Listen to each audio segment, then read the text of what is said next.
Well, here we go again. Another episode of Kev Makes the Balls Up. As you can see, this is slightly on the cruddy side of things. I must admit I haven't cleaned this base up for since the last time. But we go have a go at it. Now this is not the right way to do it. Start that again. Makers will say you've got to do it this way. Other techs will say it must be done this way. But most of them do say this is how I do it. So, this is how I do it. Now you've got a lot of crud on there.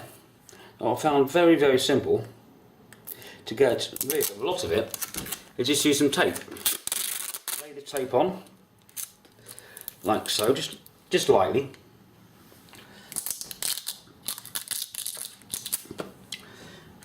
I best have two bits on there because it doesn't cover it all up.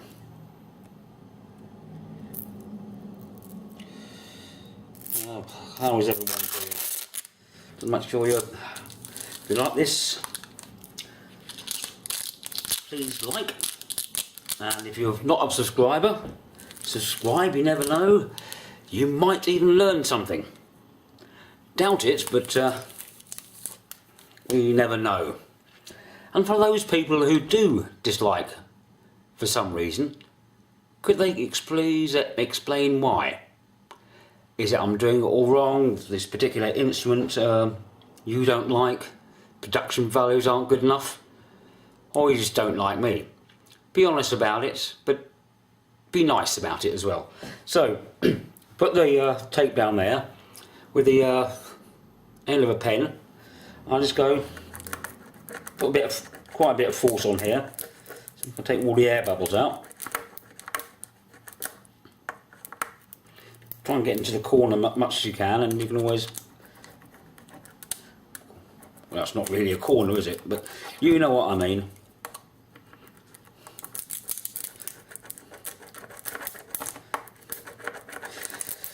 Now, so talk amongst yourselves. Now let's try that for a little bit and see what we've got. There's quite a bit of crud coming off there. Not the greatest amount, but it could well stop you wasting your time. I'll come back in a bit. I'm back again. Well, you wouldn't notice that hopefully because I keep pausing the camera. I think I really do need a new one, but I'm using a credit card type arrangement. Bloody council. Just scrape away till your heart's content. You're not really going to be able to damage these things at all. You just do it somewhere. It won't damage the fretboard. Just kind of get in there the best you can. If you want to be dexterous, you can do it this way as well. Well, if you do play with guitar or bass, I suppose you must be to a certain extent.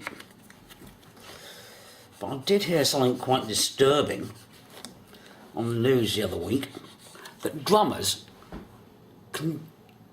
are somehow superior to those normal people about things are counting and better at mathematics. Now we all know drummers, don't we? And we all know that can't possibly be true. But hey,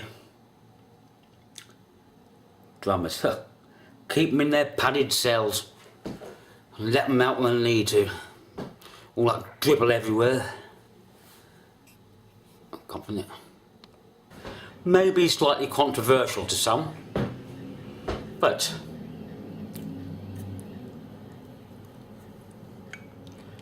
have just a little bit of water, just warm water. You can really get it in there. You can miss out if you don't leave it on here too long. Nice clean dry cloth. And say rinse and repeat. as necessary. I haven't had problems in the past with this, so don't leave the water on too long.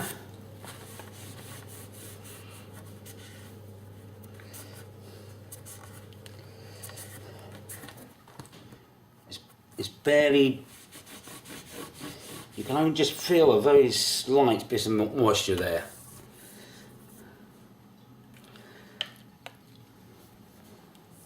Just let that dry out for an hour or so, and meanwhile I'll get on with the rest of them. Right, now on to the next part of giving this a clean up. I was asked by somebody a little while ago about cleaning frets, and again, this is just my way of doing things. I'm not suggesting you this is the right way, the wrong way. I've got a bit of wood here that I put a little groove in. No need for fancy bits and pieces. Just stick a little bit of in this case 2000 grit, and let the just go over there nicely.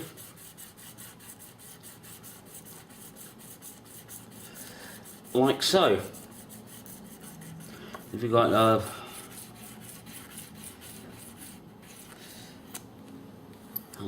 bit of insulation tape, and then you can go to the next one by using all the tape in the world. As you can see, it's really riveting, isn't it? I'm going to do a channel soon called Watching Paint Dry. Actually, it's not a bad idea.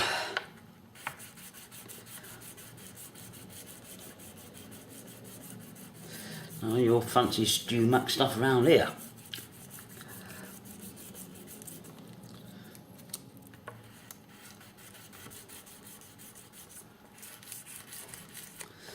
There we go.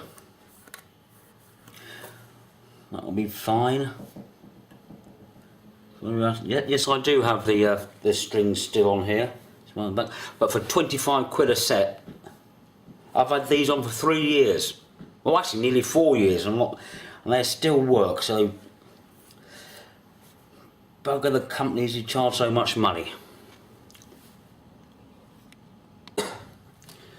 So it's nicely dried out now, polished up to quite reasonable.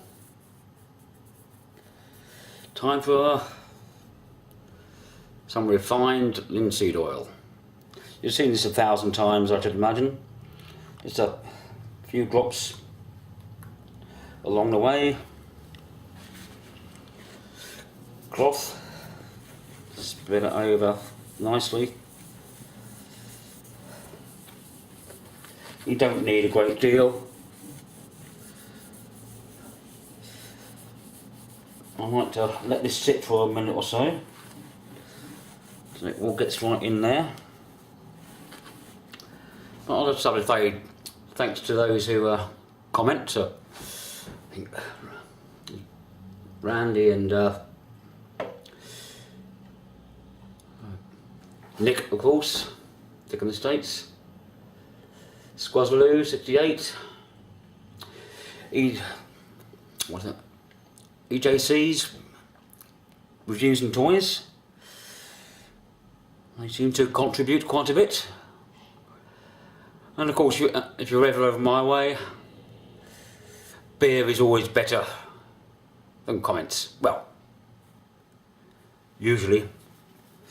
You're having real beer like you do in this part of the world. Things are slightly different. Well, those from the States do seem to get very pissed very quick on the beer we have. I think one of the greatest reasons, your pints have 16 ounces. Fluid ounces, that is, I believe. Over here, in the free world, we have 20 fluid ounces in our pints. So there you go. You take care, chaps, and I'll see you next time. Cheers.